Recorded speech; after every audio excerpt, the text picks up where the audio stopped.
नमस्कार, योग गुरु धीरज चैनल में आप सभी साधकों का स्वागत है। सवाल है आपका कि प्राणायाम या ध्यान में किस आसन में बैठने से सर्वोत्तम रिजल्ट मिलेगा। इस बात को समझने से पहले कुछ कॉन्सेप्ट जो शरीर विज्ञान की है, जिसे योग ने समझा है, उसको आपसे शेयर करना चाहता हूँ। समझ बढ़ानी हो तो थोड़ा इत्मीनान से चीज़ों को जरूर सुनिएगा, समझिएगा। हम जब कभी बैठते हैं, मानवीय शरीर की संरचना जैसी है, हमारे बैठते ही हमारा घुटना धरती से इतनी ऊंचाई के तल पे आ जाता है और हिप वाजिब तौर पे नीचे रहता है।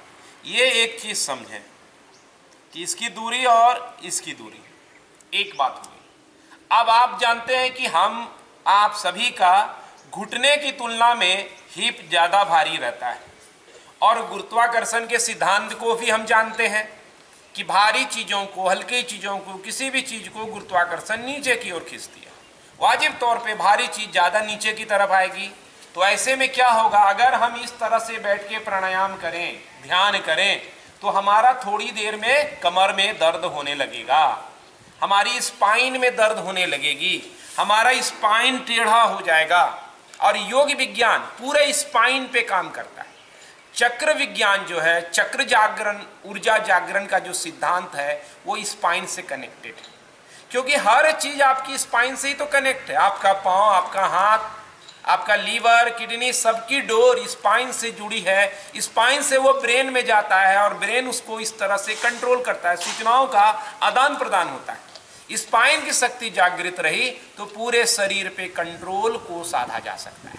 और उस साधने में ये सिटिंग पोजीशन बाधा है, क्योंकि आप देर तक बैठेंगे, बैक ऐसा टेढ़ा हो जाएगा, शक्ति छिन्न होने लगेगी स्पाइन की, कमर में दर्द होने लगेगा, प्राणायाम में फोकस नहीं होगा, ध्यान कहीं छूट जाएगा। तब योगियों ने इसका उपाय ढूंढा। वो उपाय क्या है आप देखें। मैं पद्मासन लगा रहा हूं, जरूरी नहीं कि आप लगाएं, पूरा वीडियो सुनेंगे तब कॉन्सेप्ट को अच्छे से समझ पाएंगे। इत्मीनान से सुनिए, कहीं इत्मीनान से ज्ञानवर्धक चीज़ें यूट्यूब पे बताई नहीं जा रही है।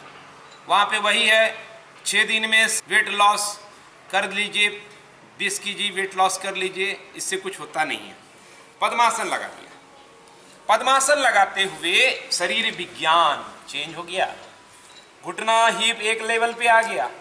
तब क्या हुआ, मेरा भार पूरे जगह डिस्ट्रीब्यूट हो गया। हिप ने डिस्ट्रीब्यूट किया, थाई पे डिस्ट्रीब्यूट हुआ, नी पे डिस्ट्रीब्यूट हुआ, स्पाइन हो गई हमारी ऑटोमेटिक सीधी। चक्र जागरण का कॉन्सेप्ट फलीभूत हो गया। आसानी से देखिए, स्पाइन को सीधा करने का ये जरिया बना पद्मासन, इसीलिए पद्मासन को बेहतर कहा जाने लगा। अब आप कहेंगे कि गुरुजी हमारे तो घुटने में प्रॉब्लम है, एंकल में दर्द रहता है, पद्मासन कैसे होगा, या और कोई तकनीक है? मेरी तो नी इतनी फ्लेक्सिबल ही नहीं है। अभी आगे बता रहा हूं कि फिर पद्मासन और वज्रासन, बाकी सब चीज़ों में कौन आपको करना है। तब एक और आसन की खोज हुई, वज्रासन। वज्रासन में देखिए क्या हुआ,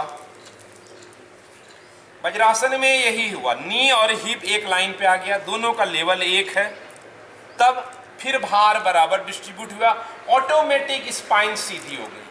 दूसरा क्या आसान है, पद्मासन की तुलना में इतनी फ्लेक्सिबिलिटी की डिमांड वज्रासन नहीं करता है, तो सहज है, सुगम है। इसीलिए हर जगह में, हिंदू धर्म में आप मंदिर जाते हैं यही आसन है, मुसलमान लोग मस्जिद जाते हैं तो इसी में अपनी इबादत करते हैं, अर्चना करते हैं, गिरजाघर हो, गुरुद्वारा हो, सब जगह, क्योंकि ये स्पाइन की ऊर्जा को सीधी करता है, ऊर्जावान बनाता है।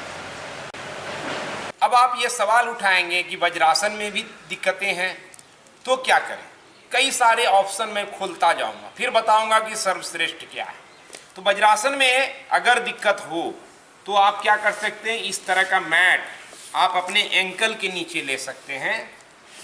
तो एंकल पर इस तरह से बैठेंगे तो देखिए, मैंने नी को सपोर्ट दिया तो नी पे वजन नहीं आएगा, पंजे को मैंने बाहर रखा और एंकल को इस लाइन पे रखा।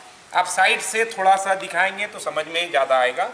ये देखिए, मेरा पूरा बाहर है और एंकल के ऊपर मैट है और घुटने के ऊपर मैट है, तब यहाँ पर आप आसानी से प्राणायाम, ध्यान, जो भी चीज़ करना चाहें कर सकते हैं। ये एक बात हुई। कॉन्ट्राडिकेशन क्या है, यानी सावधानी। अगर घुटने की किसी भी तरह की समस्या है, अर्थराइटिस समस्या है, तो ये वज्रासन भी आप ना करें, पद्मासन भी ना करें। घुटने की समस्याएं दोनों आसन में बढ़ जाएगी। और मूलभूत ये है कि कई लोगों को समस्या है, तब इसका एक उपाय है। तो कुल मिलाकर के बात यही है कि आपकी जिस भी स्थिति में, आसन में आपका स्पाइन सीधा हो जाए, आपका नी हिप एक लाइन पे हो जाए, वही आसन श्रेष्ठ है। कुर्सी आसन, आप कहेंगे ये कौन सा आसन आ गया? यानी कुर्सी पे बैठ करके आप अपने घुटने को हिप के लाइन पे ले आए। अगर लगे लाइन पे नहीं है तो नीचे आप कुछ लगा सकते हैं, एक ईंट रख सकते हैं, बॉल्स्टर रख सकते हैं, ताकि लेवल पे आ जाए। ऑफिस में भी आप कुर्सी पे बैठते हैं तो इन बातों का ध्यान रखें कि आपका नी हिप एक लाइन पे है या नहीं है तो वैसी व्यवस्था कर लें, एडजस्टमेंट कर लें। वो आपके कमर को नहीं तो तोड़ देगा। स्पाइन, कमर की कई सारी की समस्याओं को लेकर के हर दिन सवाल किए जाते हैं।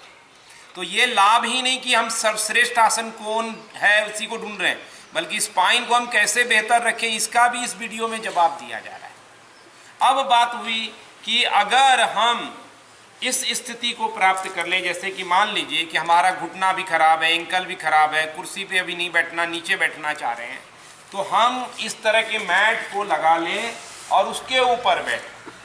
जैसे आप ऊपर बैठेंगे, आप देखिए थोड़ा सा लेवल है जो अभी घुटने का ऊपर है, तो हम एक और एक्स्ट्रा मैट चाहें तो इसके ऊपर रख सकते हैं, तो इतना ऊंचा हो जाएगा। अभी है नहीं, तो एक उपाय क्या है कि हम पाँव को थोड़ा नीचे कर लें। ये अब देखिए स्पाइन मेरी कैसे सीधी है, एक मजबूत फाउंडेशन बैठने का दे रहा है, एक लग रहा है कोई शक्ति है।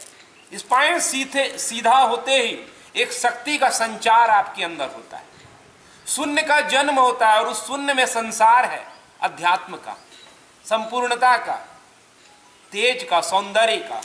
एक बार स्पाइन के शून्य को तलाशे तो। इसीलिए सवाल ये नहीं है कि वज्रासन श्रेष्ठ है, पद्मासन श्रेष्ठ है, सुखासन श्रेष्ठ है। श्रेष्ठ उसी में है जिसमें आपकी स्पाइन सीधी हो जाए और नी हिप एक लेवल पे आ जाए, ताकि कमर पर लंबर स्पाइन पे L4 L5 की समस्याएं कई बार हो रही है।